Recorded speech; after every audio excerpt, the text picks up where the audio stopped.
Hello guys, আপনারা কেমন আছেন? আশা করি ভালো আছেন। আজকে আপনাদেরকে একটি জিনিস দেখাবো। সেটি হলো আমাদের এখানে, এটি হলো গ্রাম অঞ্চল। দেখেন, এটি হলো এপাশে হলো কিরাম আর এপাশে হলো ধর্মপুর আন্দারমানিক।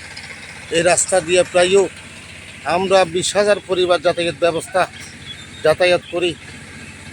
এখন বিভিন্ন গাড়ি, যে জবিন মাইন যারা গাড়ি বলে, এগুলো আলস হয় জবিনে। এই জমিনগুলো দেখেন রাস্তার কি অবস্থা করছে, আপনাদেরকে আমি একটু দেখাই। এই দেখেন, এটা হইলো রাস্তা। এই পাশে দেখেন, এই যে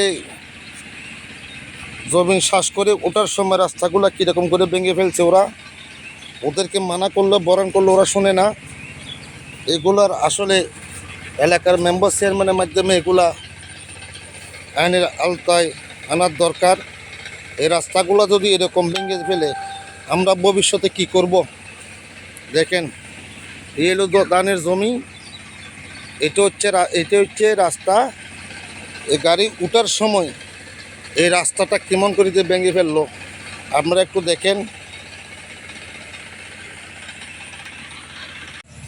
এখানেও একই অবস্থা। এই যে রাস্তাগুলো যে ভেঙে দিচ্ছে, সেখানে কোনো অভিভাবক ওদেরকে বাধা দিচ্ছে না। এই রাস্তাগুলো ভেঙে তস নস করে ফেলেছে। এটাই যে রাস্তা, আপনারা দেখেন। এই অবস্থা হলে আমরা ভবিষ্যতে কী করব?